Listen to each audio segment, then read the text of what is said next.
فَذَكِّرْ فَإِنَّ الذِّكْرَىٰ تَنفَعُ الْمُؤْمِنِينَ وَمَا خَلَقْتُ الْجِنَّ وَالْإِنسَ إِلَّا لِيَعْبُدُونِ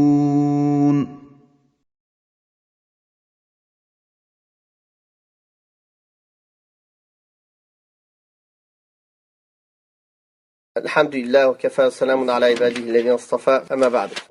On commence aujourd'hui avec un hadith qui est rapporté par l'imam al-Bukhari dans le chapitre du djihad et des expéditions.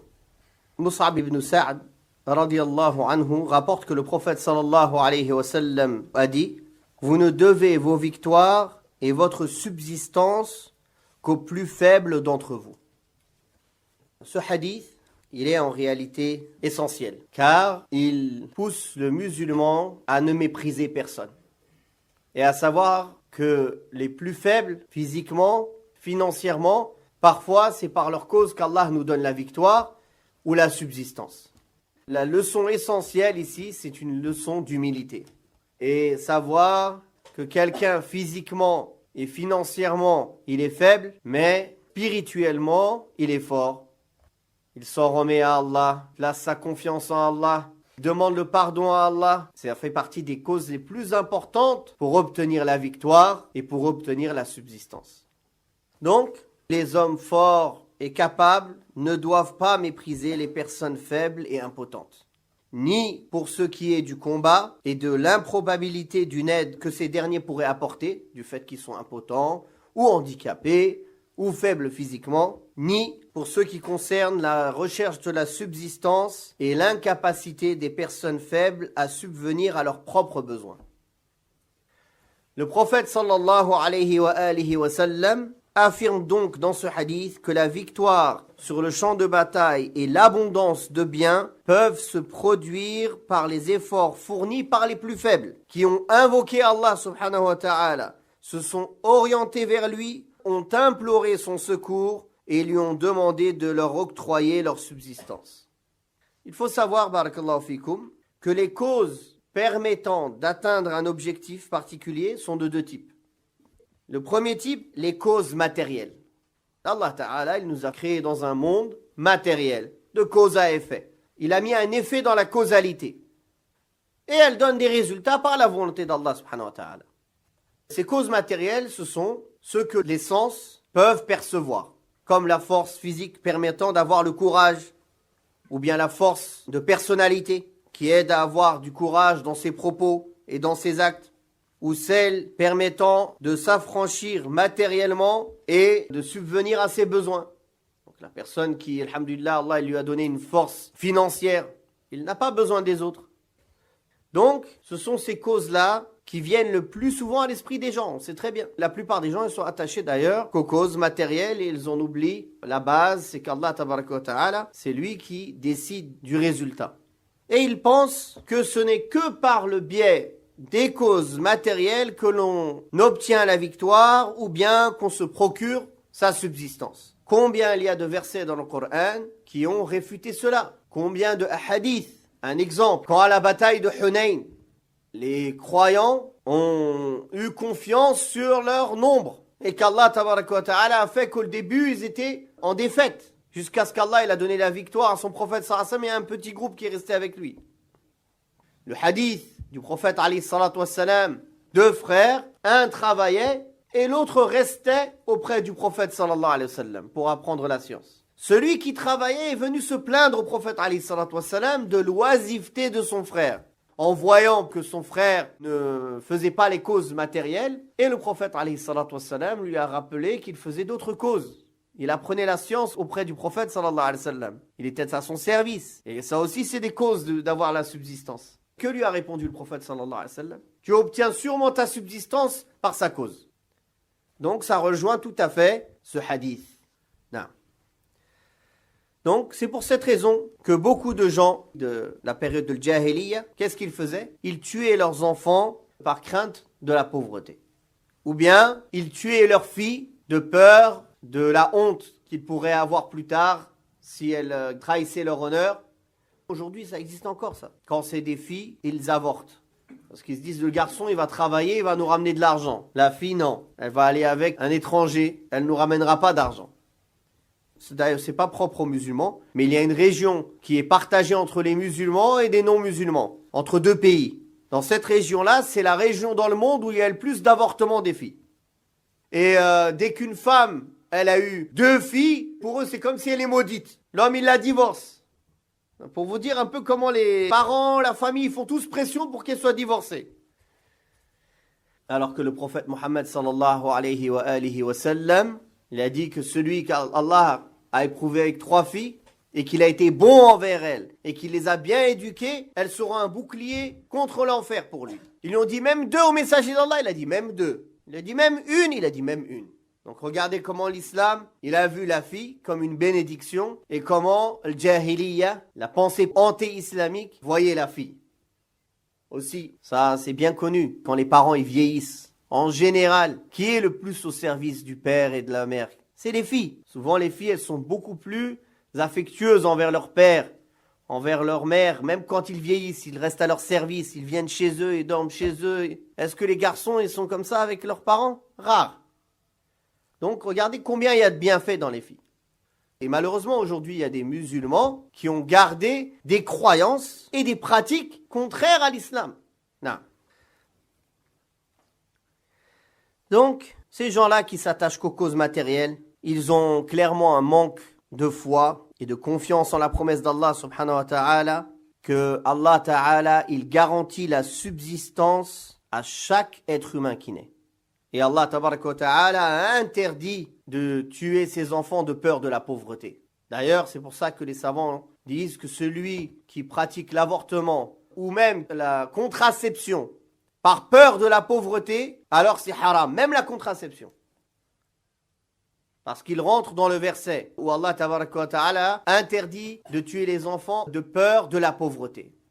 Non. Le second type de cause, il est composé des causes immatérielles, comme le fait de placer sa confiance en Allah subhanahu wa ta'ala pour atteindre ses objectifs religieux ou temporels. Comme le fait d'avoir l'assurance complète de la réalisation de la promesse d'Allah subhanahu wa ta'ala et le fait de s'orienter totalement vers lui dans la formulation de nos requêtes. Ces causes spirituelles, immatérielles, sont utilisées très intensément par les faibles et les impotents. Car la nécessité de leur état les pousse à prendre réellement conscience que la protection, la subsistance et la victoire ne peuvent leur venir que d'Allah et que leur incapacité est la plus totale. N'est-ce pas qu'Allah tabaraka wa ta'ala a dit dans le Coran Karim, dans le sens des versets, n'est-ce pas que l'être humain transgresse quand il voit qu'il est enrichi, il se sent suffisant. Donc celui qui se sent suffisant ou bien qui a des richesses, en général ça le pousse plus à transgresser qu'une personne qui n'a pas. Car celui-là, il n'a pas d'autre moyen de toute façon. Donc il sent son incapacité. Celui qui a l'argent, la force, en vérité lui aussi, il n'a pas de moyens. Mais il se fait tromper parce ce que Allah lui a donné comme force, comme bien, comme argent, comme capacité, comme connaissance, comme cause. Et il se perd dans le monde des causes et il oublie que si Allah ne décide pas que ces choses vont se réaliser, elles ne se réaliseront pas, même si il a toutes les causes de son côté. Non. Un faible, un malade, son cœur il est brisé. Par cela, il sent la nécessité de s'orienter sincèrement vers Allah subhanahu wa ta'ala.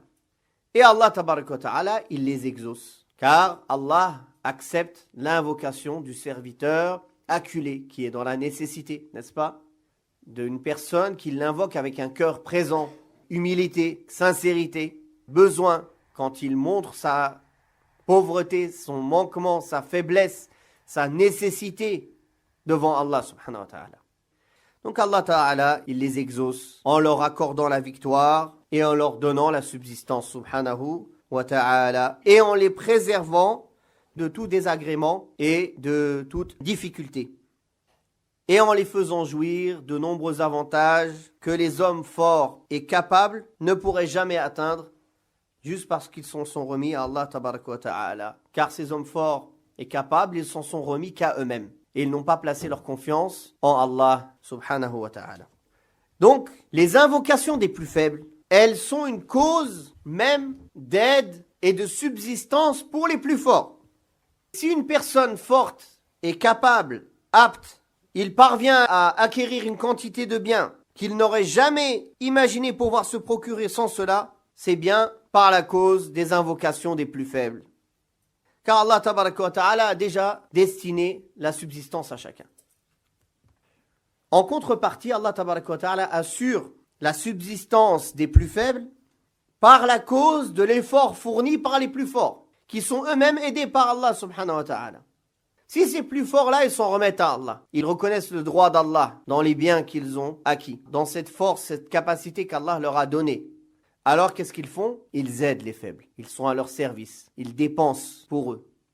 L'aumône, zakat, sadaqat, le hadiyya, en espérant la récompense d'Allah subhanahu wa ta'ala seul. Non.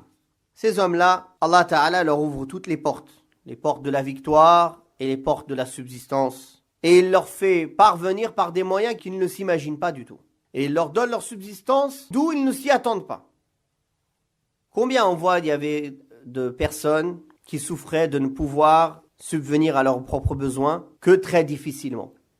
Mais quand Allah Ta'ala a élargi leur famille, il leur a donné des enfants, subhanallah, leur subsistance elle s'est élargie avec.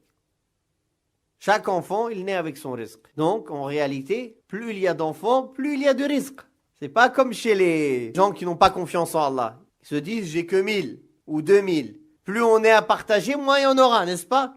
Nous, on sait que chaque être humain, il vient avec sa part de risque déterminée. Donc, plus il y en a, plus il y a de risques, plus il y a de baraka. N'est-ce pas? Ceux qui étaient célibataires, puis qui se sont mariés, puis qui ont eu des enfants, ils ont vu ça de leurs yeux, subhanallah.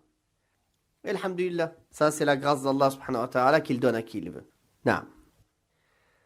Donc, Allah, tabaraka wa ta'ala, il fait don de ses largesses et il facilite des moyens de subsistance par des concours de circonstances conformes à sa religion, à la prédestination et à la volonté divine. C'est-à-dire qu'il a décidé, subhanahu wa ta'ala. Pas comme les concours de circonstances, amal, hasard. Non, c'est des circonstances qu'Allah il a déterminées, subhanahu wa ta'ala. Donc parmi ces circonstances, qu'Allah tabaraka wa ta'ala tient toujours ses promesses. Dans le sens de la parole d'Allah, toute dépense que vous faites dans le bien, il la remplace.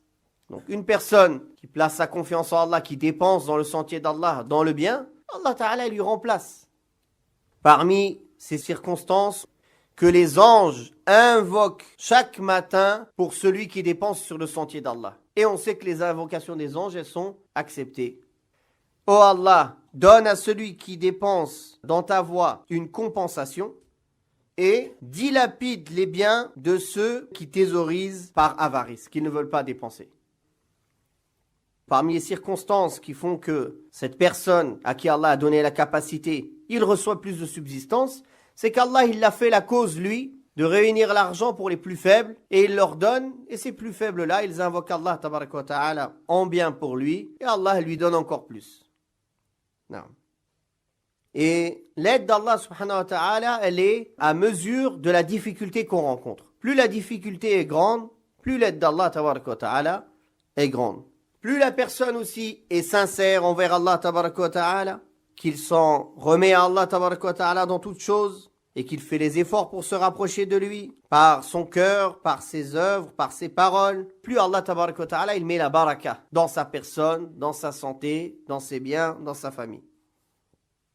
Et surtout, parmi les causes les plus importantes, c'est placer sa confiance totale en Allah tabaraka wa ta'ala. Celui qui s'en remet à Allah, Allah lui suffit. Donc la personne qui veut atteindre un bien, les deux qualités nécessaires qu'il doit avoir, c'est l'espoir en Allah, subhanahu wa ta'ala, et l'ambition. Ce sont les deux causes les plus efficaces pour pouvoir parvenir à ses fins. Pour résumer, ce hadith, il appelle à ne mépriser personne. Une fois, un homme bien habillé, qui a l'air respectable, est passé. Le prophète sallallahu alayhi wa sallam a demandé, que pensez-vous de cet homme? Il dit, s'il parle, on l'écoute. Et s'il intercède, on acceptera son intercession. Un autre est passé, les cheveux en bataille, poussiéreux. Il a dit, celui-là, s'il parle, on ne l'écoute pas. Et s'il intercède, son intercession ne sera pas acceptée. Le prophète sallallahu alayhi wa sallam a dit, le deuxième, il vaut la terre entière remplie du premier. En apparence, c'était une personne qui n'avait pas de valeur. Le prophète sallallahu alayhi wa sallam, dans un autre hadith, il dit, Peut-être que vous voyez quelqu'un, les cheveux en bataille, poussiéreux, s'il jurait par Allah, Allah il lui donnerait, il exaucerait. Non. C'est pour ça, barakallahu fikum, l'homme doit être humble et modeste. Premièrement, car ce qu'il a comme bien, capacité intellectuelle, physique, capacité matérielle, ce n'est que par la grâce d'Allah. Si Allah avait voulu, il ne serait pas comme ça. Et si Allah veut, demain il n'est plus comme ça. Combien de personnes en bonne santé, fortes, avec du pouvoir, du jour au lendemain, ils sont devenus faibles, handicapés, sans rien. Et combien de personnes, au contraire, étaient considérées comme misérables du jour au lendemain, Allah Ta'ala les a élevées. Donc cette personne, elle ne doit pas s'enorgueillir. Et savoir que les bienfaits qu'il a viennent d'Allah. Donc il doit être reconnaissant envers Allah. Et louer Allah subhanahu wa ta'ala. Et quand il voit des personnes qui ont reçu moins que lui, en science, en intelligence, en capacité, en bien, parmi la reconnaissance d'Allah, c'est d'être bon envers ces gens-là. Le fait d'être bon envers ces gens-là, en les aidant dans ceux qui leur manquent, c'est une manière d'être reconnaissant envers Allah, pour Allah subhanahu wa ta'ala. En cherchant en cela le visage d'Allah subhanahu wa ta'ala. Sans jamais les mépriser, sans les regarder de haut. Le prophète sallallahu alayhi wa sallam a dit, il suffit à une personne pour être mauvais qu'il méprise son frère musulman. Croire que les gens sont moindres et moi je suis mieux, c'est suffisant pour être mauvais. Car personne ne sait qui est le mieux auprès d'Allah. Le plus noble d'entre vous auprès d'Allah est le plus pieux. La piété, c'est quelque chose d'invisible. Il n'y a qu'Allah qui sait, subhanahu wa ta'ala. C'est quoi la piété? La réelle piété de quelqu'un. C'est pour ça qu'on ne juge jamais de la piété de quelqu'un. On ne dit pas cette personne c'est impieux. On dit, on le considère parmi les pieux et on ne peut purifier personne auprès d'Allah. Et notre éloge n'est d'aucune utilité auprès d'Allah. C'est-à-dire, si en réalité il n'est pas comme ça ne changera rien. Ça, c'est ce qu'on pense. C'est ce qu'il nous fait apparaître. Mais son fort intérieur, il n'y a qu'Allah qui le connaît. Wallahu ta'ala a'la wa a'lam wa sallallahu ala Muhammad wa ala alihi wa sahbihi wa sallam walhamdulillahi rabbil alamin. وقل رب زدني علما